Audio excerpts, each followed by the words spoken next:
지난 한 주간 이태원 참사 희생자들의 눈물의 발인식이 있었습니다. 누군가의 사랑하는 아들들이고 딸들이고 또한 우리의 가족들 있죠.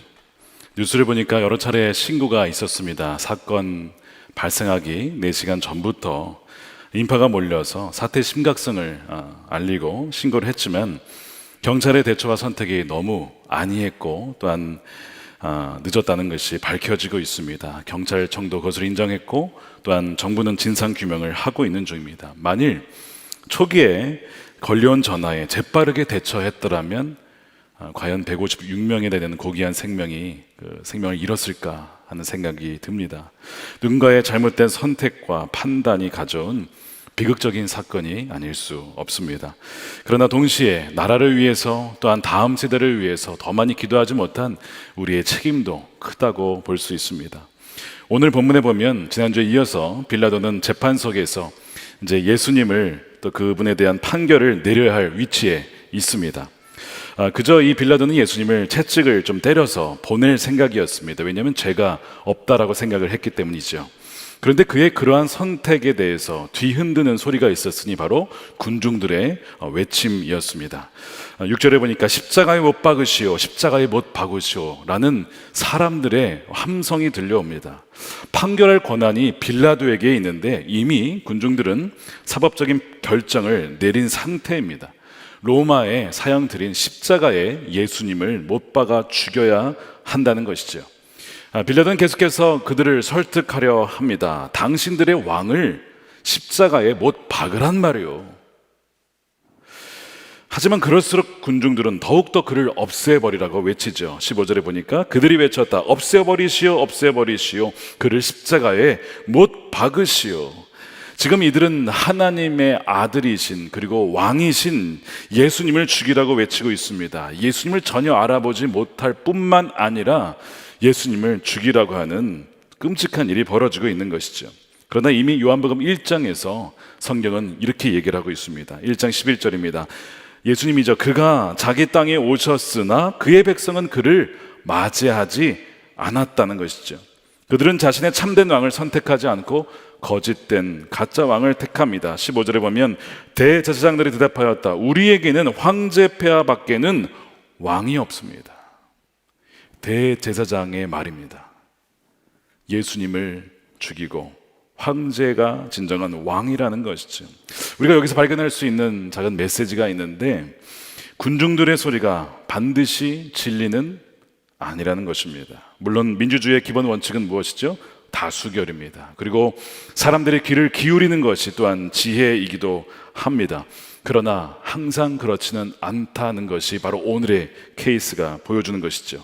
아무리 많은 사람들이 외친다고 해도 그것은 거짓일 수 있다는 잘못된 판단일 수 있다는 것입니다. 예를 들어서 독일의 나치당은 경제 위기 전에는 고작 3%의 지지율을 받았습니다. 그러나 경제 위기 이후에 33%를 넘어섰고 1933년 3월 총선 때 나치당이 44%의 지지율에 의석수 45% 거의 절반을 차지하면서 나치당이 다수당이 됩니다. 그 이후에 히틀러가 수상이 되고요. 나중에는 독일의 총통이 되어서 군사들을 라인란트라는 비무장지대에 군사 배치를 합니다. 이것이 국민들의 엄청난 지지를 받으면서 히틀러에 대한 지지율이 몇 프로일까요? 98.8%. 거의 온 국민의 지지를 받고 그렇게 독일을 이끌어갑니다. 그러니까 이 당시만 보면 이 히틀러는 독일의 영웅이죠. 민족주의의 영웅입니다. 그러나 이 대다수의 군중들의 지지가 반드시 옳은 선택은 아니었다는 것은 나치 독일의 역사만 봐도 잘 알 수 있습니다. 지금 이 없애버리라고 하는 외치는 이 군중들이 예수님을 버리고 황제를 택합니다. 그리고 빌라도에게 협박을 하죠. 만일 당신이 이 예수를 풀어주게 되면 당신은 로마의 충신이 아니라는 것입니다. 그렇게 되면 황제 폐하를 반역하는 것이라는 거죠. 이 빌라도의 약점이 있었어요. 바로 황제로부터 충신이 아니다라고 하는 말을 들을까 봐 굉장히 염려하던 자가 이 빌라도입니다. 이 사람들은 이 빌라도의 약점을 잘 알고 있었습니다. 당시에 로마 황제였던 이 티베리우스는 자신들의 신하를 잘 의심하는 자였습니다. 그래서 뭔가 문제가 있다 싶으면 그를 죽이기도 하고 형벌을 가하는 자로 유명했죠. 그 빌라도는 자신의 이 총독 위치를 잃을까봐 전전긍긍했던 사람이죠. 그래서 빌라도는 자신의 정치 권력을 유지하기 위해서 예수님을 결국에는 내어주게 되는 것입니다. 군중들의 함성에 못 이겨서 진정한 왕을 버리고 가짜 왕을 택하게 됩니다. 빌라도의 죄가 뭐죠? 자신에게 주어진 권한을 정직하게 행사하지 않고 군중들의 압박에 못 이겨서 무고한 자를 사형이라고 판결한 것입니다. 정치적 계산에 자신의 몸을 맡긴 것입니다. 그는 올바른 법 집행자의 자리에 서는 모험, 그 굉장한 모험입니다. 대단한 용기가 필요하죠. 그러나 그 모험을 피한 자이고 사람들의 고함 소리에 굴복한 자입니다. 우리가 종종 정치에 실망하는 이유가 있습니다. 진정 국가와 국민을 위해서 일하는 이들을 보기가 쉽지 않다는 것이죠. 물론 정말 그렇게 일하시는 분들이 계시죠. 하지만 국가와 국민을 위해 일하시라고 뽑아들였는데 자신들의 당권과 이익만을 일하는 이들을 많이 보게 될 때 우리는 정치에 실망을 하게 돼요. 국민들은 코로나로 괴로워합니다. 경제 위기가 찾아와서 고통스러워하는데 국민들이 부여한 권력을 가지고 당권의 이익만, 자신의 이문만을 챙기는 모습에 실망스러운 것이죠. 바로 빌라도가 그런 대표적인 모습입니다. 빌라도는 국가 질서와 권력을 상징하는 인물이에요. 여러분, 국가 질서와 권력이 얼마나 중요한지 이번에 이태원 사태를 보면서도 여러분 알 수 있지 않습니까? 국민 안전을 위한 경찰과 정부의 역할이 얼마나 중요한지를 우리는 다시 한번 깨닫고 있습니다. 그러므로 합당하고 정당한 권위는 굉장히 중요한 것입니다. 그래야만 시민들의 삶을 지켜줄 수 있기 때문에 그래요. 제가 미국에 11년 살면서 느낀 게 뭔지 아세요? 경찰들의 권한이 엄청 강하다는 것입니다. 왜 이렇게 강할까 나중에 살면서 알았어요. 워낙 끔찍한 범죄가 많아요. 경찰에게 그러한 권한이 있지 않으면 정말 아비규환이 될 겁니다. 그래서 경찰에게 그만한 권한을 주는 겁니다. 하지만 또한 폐해도 있습니다. 과도한 공권력의 폐해가 또한 있어요. 바로 이 빌라도는 국가 권력의 부정적인 사례를 보여주고 있습니다. 그는 법을 보호하고 공의롭게 판결해야 할 책임을 가지고 예루살렘의 총독으로 취임한 것이죠. 그러나 그는 군중들의 고함 소리에 굴복하고 자신의 이 포지션과 권력을 보존하기 위해서 불의한 사법 결정을 내리는 것입니다. 영국의 추리소설 여작가였습니다. 도로시 세이어즈라는 분이 계신데 그분이 방송 대본용으로 지은 왕이 되기 위해 태어난 사람이라는 대본이 보면 빌라도의 아내 프로클라의 꿈 이야기가 나옵니다. 오늘 요한복음에 나오진 않지만 마태복음에 보면 빌라도의 아내가 꿈을 꿉니다. 그래서 이런 얘기를 해요. 당신은 그 옳은 사람에게 아무 관여하지 마세요. 지난밤 꿈에 내가 그 사람 때문에 몹시 괴로웠습니다. 그래서 도로시 세이어즈는 그 꿈이 과연 뭐였을까? 그거를 단서로 이제 상상력을 발휘한 것이죠. 그 대본에 뭐라고 썼냐면 그 꿈은 바로 이런 것이었습니다. 수백 년이 걸쳐서 온갖 나라의 언어로 이 소리가 울려 퍼지는 거예요. 본디오 빌라도에게 고난을 받아. 사도신경이죠. 수백 년에 걸쳐서, 아니 수천 년에 걸쳐서 각 교회들로부터 고백되었던 그 소리가 계속 울려 퍼지는 것을 이 프로클라가 꿈을 꾸었다는 것이죠. 이 빌라도의 어리석고 비겁한 선택이 그의 인생을 완전히 바꾸어 버렸습니다. 어쩌면 그는 지금 지옥에서도 그 소리를 듣고 있는지도 모릅니다. 그는 예수님을 버리고 포기함으로써 진정한 자기 자신과 자신의 운명도 포기해버리는 그런 불행한 인물이 되고 말았습니다. 2015년입니다. 6월 26일이죠. 미국 대법원에서 동성애 합헌 판결을 내렸어요. 저는 그날을 생생히 기억합니다. 금요일이었습니다. 미국 전역이 바뀌었어요. 그 전까지만 해도 워싱턴을 포함한 36개 주에만 동성애가 허용이 됐는데 이제는 50개 주, 미국 전역에 허용이 된 것입니다. 여러분, 이것이 단 한 사람의 표 때문에 바뀐 거 여러분 알고 계십니까? 9명의 대법관이 있었습니다. 4대 4로 팽팽하게 있던 차에 스윙보트를 갖고 있었던 사람이 바로 앤서니 케네디라는 대법관입니다. 그가 찬성표를 던지면서 5대 4가 돼서 뒤집어진 것이죠.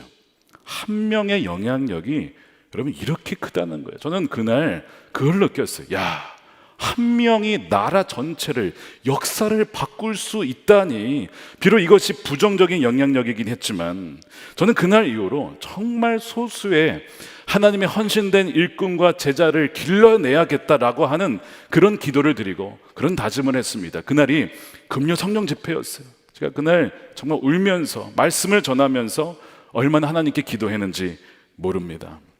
여러분, 지금 우리나라에도요, 이제 포괄적 차별금지법이라는 이름으로 그와 비슷한 일이 일어나려고 하고 있습니다.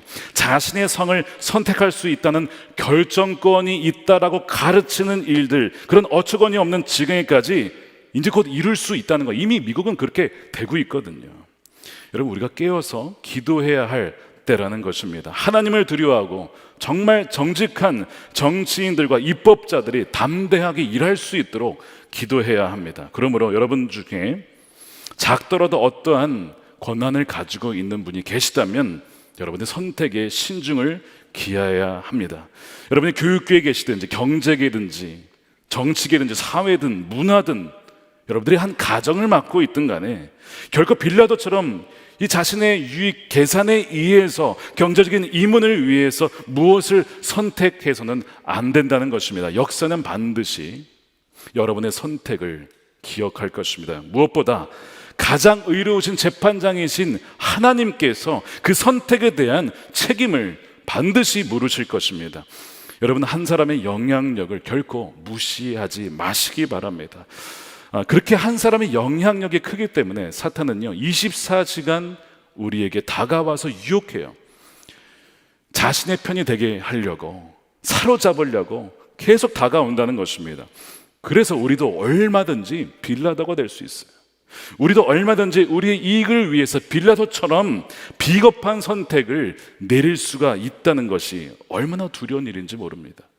그러나 더 두려운 일이 있어요. 오늘 본문에 보니까 주님은 빌라도보다 더 큰 죄를 지은 사람이 있다라고 말씀합니다. 11절에 보니까 예수께서 대답하셨다. 위에서 주지 않으셨더라면 당신에게는 나를 어쩔 아무런 권한도 없을 것이요, 그러므로 나를 당신에게 넘겨준 사람의 죄는 더 크다 할 것이요. 과연 이 사람은 누굴까요? 단수로 되어 있습니다. 가룟 유다일까요?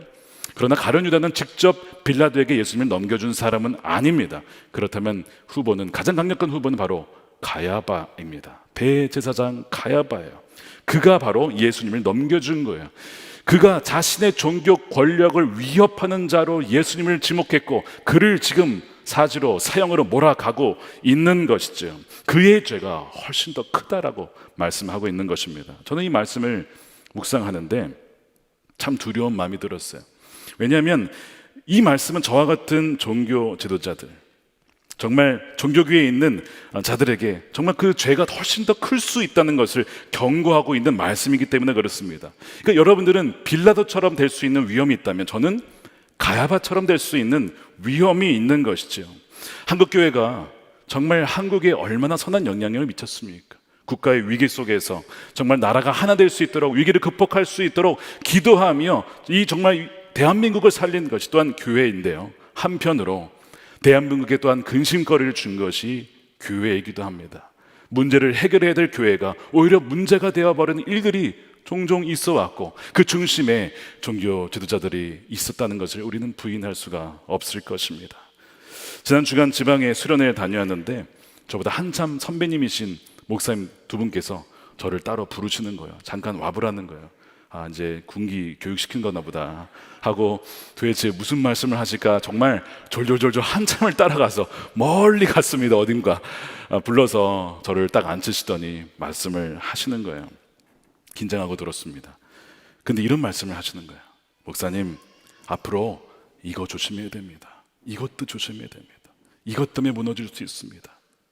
저를 걱정해 주셔서 하시는 말씀들이었습니다. 얼마나 감사했는지. 그러면서 목사님, 선한목자교회가 그리고 한국교회가 잘 됐으면 좋겠습니다. 그러면서 응원해 주시는 거예요.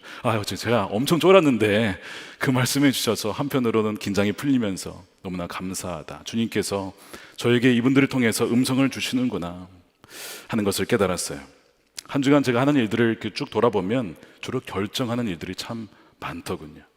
하나님이 저에게 지금 결정을 잘해 주셨는데 그것이 참 두려운 마음이 들었습니다.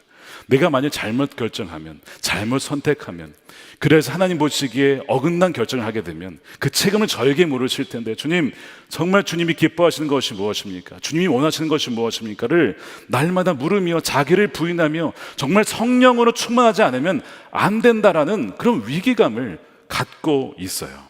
그래서 정말 목회자들과 우리 장로님들, 리더십들을 위해서 여러분들 꼭 깨어서 기도해 주셔야만 합니다. 지난 주간에 미국 연합감리교회에서 캘리포니아 퍼시픽 연회가 있습니다.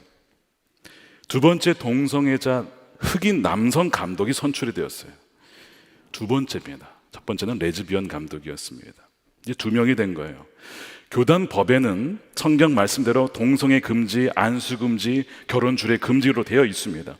그래서 이 동성애자 감독에 대해서 2019년 사법위원회에서 위헌이라고 판결을 내렸어요. 안 된다는 것이죠. 그런데 그것을 치러야 될 최고 행정권자가 본인이에요. 피고입니다. 아무런 일도 하지 않는 거예요. 사법위원회 결정이 아무런 힘이 없는 거예요. 그 법보다 위에 있는 것입니다. 그래서 이런 일이 벌어지고 있죠. 누가 그들을 선출했냐고요? 대의원이신 목사님들과 평신도 교회 대표들이 뽑았습니다. 과연 여기에 대해서 주님은 뭐라고 하실까? 빌라도도 빌라도지만 주님은 가야바의 죄가 왜 더 크다고 하셨을까? 우리는 이것을 물어야 합니다. 없애버리라, 없애버리라. 여러분, 참된 왕을 없애버리는 것은 이번만이 아닙니다. 이건 반복되는 역사였습니다. 본래 이스라엘은 하나님이 직접 통치하시는 신정 국가였습니다. 신정 정치 국가였습니다. 그런데 그 대표가 누구였냐면 모세, 예를 들어 사무엘, 이런 분들이었죠. 사무엘상에 보니까 이 백성들이요, 때가 되더니 하나님을 거부합니다. 이유는 이거예요. 주변의 나라들에 다 왕들이 있는데 왜 우리에게는 왕이 없냐 이거예요. 여러분, 누가 왕이에요? 하나님이 왕이시잖아요. 근데 우리에게는 왕이 없다는 거예요. 그래서 왕을 세워달라는 겁니다. 사무엘상 8장 5절에 사무엘에게 말하였다. 이제 모든 이방들 나라처럼 우리에게 왕을 세워주셔서 왕이 우리를 다스리게 해주십시오. 이 말을 듣고 사무엘이 마음이 너무 상했어요. 하나님, 어떻게 해야 합니까? 기도를 하는데 하나님이 이런 말씀을 하시는 거예요. 백성이 너에게 한 말을 다 들어주어라. 그들이 너를 버린 것이 아니라 나를 버린 거다. 나를 버려서 자기들의 왕이 되지 못하게 한 것이다. 이미 그때부터 사람들은요, 하나님이신 그 왕을 버리기 시작했습니다. 왕으로 세워진 사울을 어떻게 했습니까? 말씀을 버렸죠. 하나님을 버리고 자신을 위한 기념비를 세우는 왕이 됩니다. 그 이후로 사람들이요, 바알을 택하고 아세라를 택하고 온갖 나라의 신들을 택하는 어리석은 선택을 내리죠. 나라를 잃어버립니다. 그 결과가 포로로 끌려가는 일이었습니다. 하나님을 버린 그들의 선택은 그들의 인생을 좌우할 만한 치명적인 선택이었고 정말 뼈아픈 결과를 가져오게 된 선택이었습니다. 그러면 이런 역사를 통해서 여러분 배워야 되지 않겠습니까? 그러나 이들은 하나님을 버린 이후에 1000년 동안 수많은 고통을 당했지만 오늘 본문에서 나와 있는 것처럼 여전히 왕이신 주님을 죽이라고 외치고 있어요. 역사는 계속 반복되더라는 것이죠.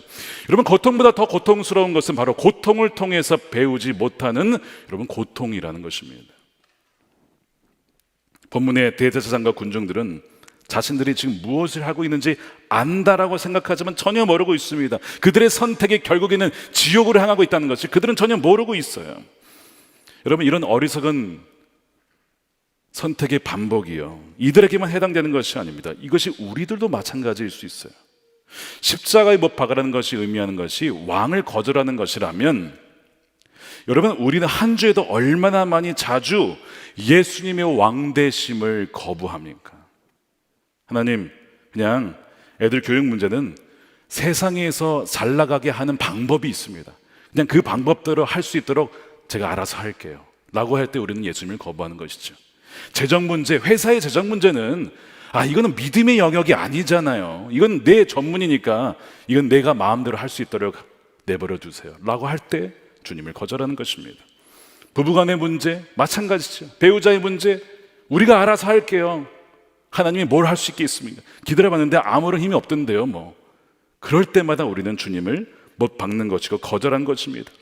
아예 물으면 다행이죠. 생각도 않고 그분을 무시하며 살아갈 때가 여러분 얼마나 많습니까? 교회를 한다고 하지만 저나 교회 우리 중직자 분들도 정말 주님께 묻지 않고 이것이 주님의 뜻일 거라 라고 할 때마다, 그때마다 우리는 사실상 예수님을 못 박으라고 외치는 것이나 다름없는 것입니다. 그렇다면 이 군중들이나 우리나 별로 차이가 없는 것이죠. 우리가 바로 이 군중들인 것이에요. 우리가 바로 예수님을 없애라고 외친 바로 그 사람들이고, 예수님을 바로 빌라도에게 넘긴 가야바고, 또한 예수님을 사형터로 보낸 바로 빌라도가 우리라는 것입니다. 사람은 연약하기 때문에 강한 자에게 붙고자 하는 그런 속성이 있어요. 줄을 서고자 하는 그런 속성이 있습니다. 그러니까 자신에게 지금 이들도 가장 좋은 선택이라고 생각하고 내린 결정이에요. 그래서 로마에게 좀 충성을 하는 것입니다. 이것이 인간의 연약함이죠. 줄을 선다는 것은 성경적으로 보면 여러분 옳은 일입니다. 인간은요 하나님께만 붙어 있도록 지음받았어요. 정말 줄을 잡으려면 하나님 줄을 잡아야 됩니다. 끊어질 동아줄을 잡으면 안 된다는 것이죠. 어디에 줄을 설 것인가 선택이 그 사람의 인생을 좌우하는 결정적인 선택이 될 수 있습니다. 지금 여러분은 무슨 선택을 하려고 하십니까? 10절 11절에 보면 아주 중요한 단어가 나와요. 반복되는 단어는 중요한 단어입니다. 바로 권한이란 단어예요. 권세라고도 번역이 되는데요, 10절에 보면 나는 당신을 도와줄 권한도 있고 십자가에 처형할 권한도 있다는 것을 모르시오. 예수님께서 이런 얘기를 하시는 거예요. 위에서 그 권한을 주지 않았더라면 당신에게는 나를 어찌할 아무런 권한도 없을 것이요. 엑수시아라고 하는 이 헬라어 권한, 권세, 통치자, 판결기관 이렇게 번역이 됐는데, 로마 총독에 막강한 권한이 있었어요. 사법권과 행정권과 군사권이 있었습니다. 정말 막강하죠. 예수님이 죽일 정도가 아니라 정말 그 지역을 다 움직일 수 있는 강력한 권한이 있습니다. 그래서 사람들이 이 권세 있는 자에게 붙는 겁니다. 그래서 그 권세에 오르려고 그렇게 안간 힘을 다하려고 하는 것이죠. 그러나 이 빌라도가 모르는 것이 있어요. 그의 권한은 황제가 준 게 아닙니다. 뭐라고 되어 있죠? 위에서 하나님이 주지 않았다면 너에게는 아무런 권한이 없다, 아무런 힘이 없다 라고 하는 것을 빌라도는 전혀 모르고 있습니다. 참된 권세자는 총독도 아니고 황제도 아니고 누구시라는 겁니까? 하나님이라는 것이죠. 바로 예수님이 왕 중의 왕이라고 하는 것입니다. 그분을 붙잡아야 하고 그분께 매달려야 하는 것입니다.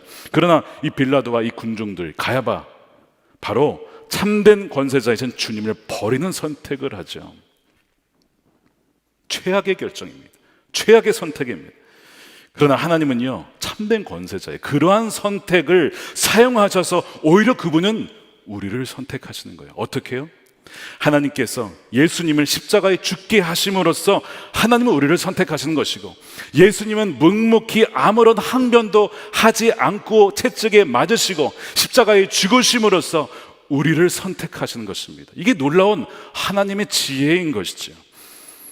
비록 빌라도와 가야바와 심지어 우리들의 선택은 최악의 결정을 내리고 최악의 선택을 했지만, 하나님과 주님의 선택은요 우리의 인생과 삶을 완전히 바꾸어 버리는 역사상 가장 결정적이고 위대한 선택을 내리고, 그것은 가장 위대한 사랑인 것입니다. 위에서 주시는 권세가 없다면 여러분, 나라의 권세, 제국의 권세, 어떤 사람의 권세는요 정말 바람에 나는 겨와 같습니다. 그렇게 천하를 호령하던 로마 제국은 지금 어디에 있습니까? 헬라 제국, 페르시아 제국, 그렇게 전 세계를 지배하던 제국은 다 사라졌습니다. 그런데 하나님과 그분의 나라는 영원하다는 것이죠. 예수 그리스도의 반석으로 세워진 교회는 나라 정도가 아니라 나라의 경계선을 초월하여서 전 세계에 여전히 국권이 세워져 있다는 것입니다. 참된 권세자는 바로 우리 하나님이시고 바로 예수 그리스도인 줄로 믿습니다. 우리에게 그 믿음이 있기를 축복합니다. 그러므로 여러분, 정말 누구를 선택해야 할 것인가? 우리 주님을 바라보는 눈이 열려야 합니다. 세상 권력이 커 보이지만 믿음이 있으면 굉장히 작아 보입니다.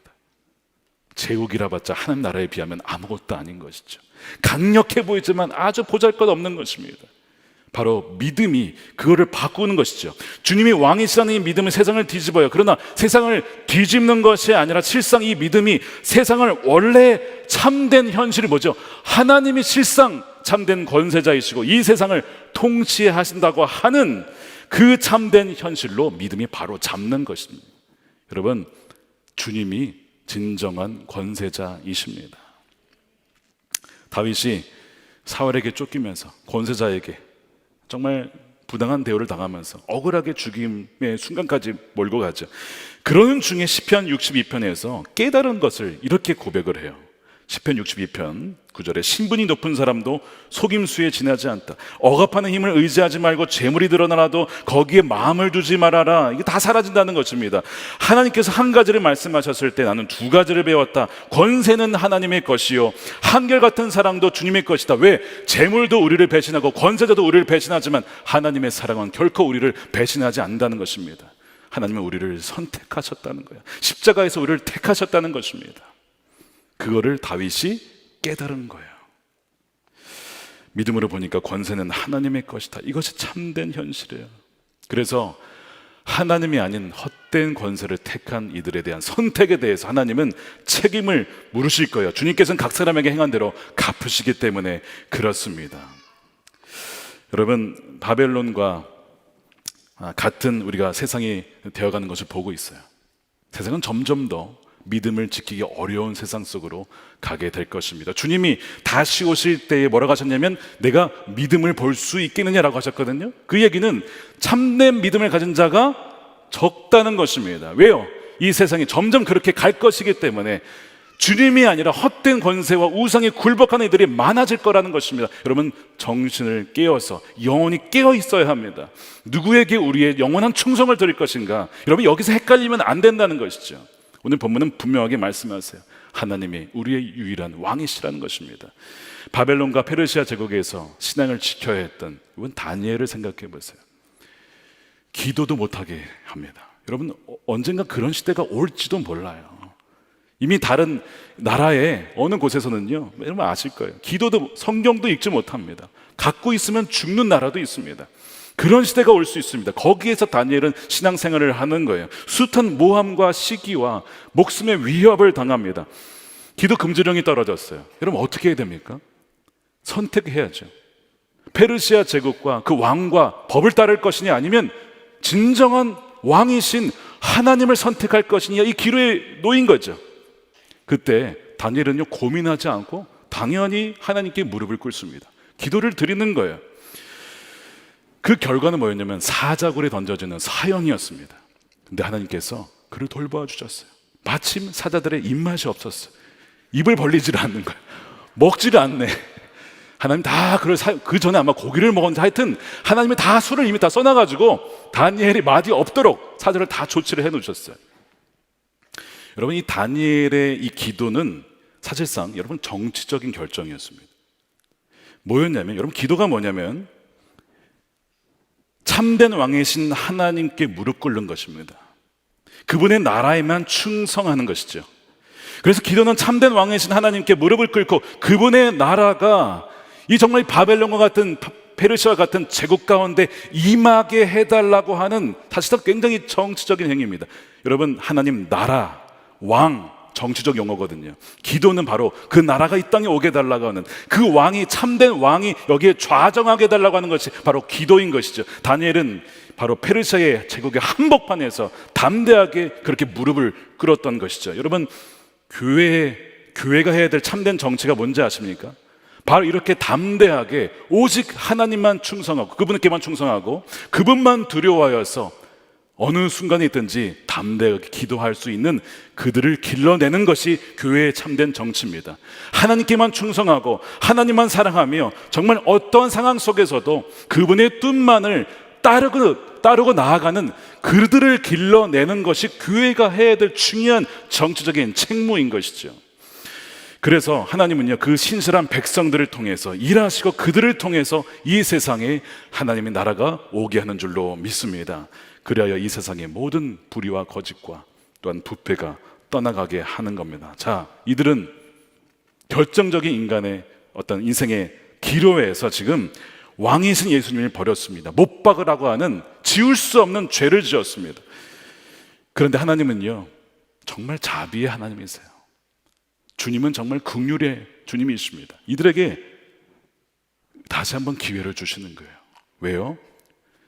우리는 주님을 버릴지라도, 우리는 주님을 선택하지 않을 때가 많지만 주님은 우리를 결코 버리신 적이 없기 때문에, 주님은 우리를 택하시기로 작정하셨기 때문에 그래요. 사도행전 2장에 보세요. 오순절 성령이 임한 다음에 베드로가 성령이 충만하여서 말씀을 전하는데 듣는 사람들이 누구였냐면 예수님을 십자가에 못 박아 죽이라고 외쳤던 그들이었습니다. 그러면서 베드로가 담대하게 얘기하죠.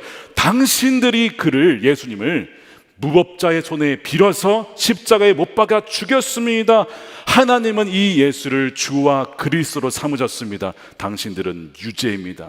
그랬을 때 이들이요, 마음에 찔렸어요. 우리가 죽을 죄를 지었는데 어떻게 해야 됩니까? 하나님 이들에게 두 번째 선택할 기회를 다시 줘요. 그때는 너희들이 왕이신 예수님을 죽이고 버렸지만 내가 다시 한번 기회를 줄게. 이번엔 어떻게 하겠느냐? 그들이 회개합니다. 우리가 왕을 죽였습니다. 우리가 왕을 거부했습니다. 우리를 불쌍히 여겨주십시오. 죄 사함을 얻고 세례를 받고 성령을 선물로 받죠. 오늘 동일하게 우리에게도 주님은 기회를 주시는 거예요. 우리가 한중간에도 얼마나 주님을 거절하고 버린 적이 많습니까? 그분을 무시하고 모욕한 적이 많습니까? 지금까지 세상 권력과 재물과 헛된 우상과 거짓 왕을 택하여 살았던 삶이라면 바로 오늘이 주님이 주신 두 번째 기회고, 우리의 인생을 좌우할 만한 두 번째 선택 기회가 주어진 것입니다. 여러분, 오늘 바로 주님을 택하시길 바랍니다. 오늘 성찬을 받을 텐데요, 성찬의 의미가 뭡니까? 나는 너를 택하였다는 것입니다. 우리를 택하였고 너를 떠나본 적이 없다라는 것입니다. 그래서 내 몸을 다 바쳐서 몸을 찢고 피를 흘려서 너를 택하였다는 것이 바로 이 성찬의 의미이죠. 우리가 오늘 성찬을 받을 때에 우리와 떠나지 아니하시고 우리의 완전히 하나 되게 하시는 그 연합의, 그 사랑의 의미, 그것을 온전히 누리는 저와 여러분들의 삶이 되시기를 주님의 이름으로 축복합니다. 우리 성찬을 받을 때 함께 우리 기도하겠습니다. 주님, 우리가 주님 앞에 범죄하였습니다. 왕이신 주님이 아니라 헛된 권력과 재물과 이 세상의 다른 거짓 우상들을 선택하며 심지어 제 자신이 왕이라고 생각하고 살아왔습니다. 내가 예수님을 못 박았습니다. 내가 빌라도고 내가 가야바입니다 라고 고백하면서, 그러나 그럼에도 불구하고 나를 떠나지 않냐하시고 나를 위해서 십자가에서 모든 생명을 내어주신 주님의 그 사랑을 잊지 않겠습니다. 우리 함께 우리 고백하면서 회개하면서 함께 우리 성찬을 준비하도록 하겠습니다. 기도하겠습니다.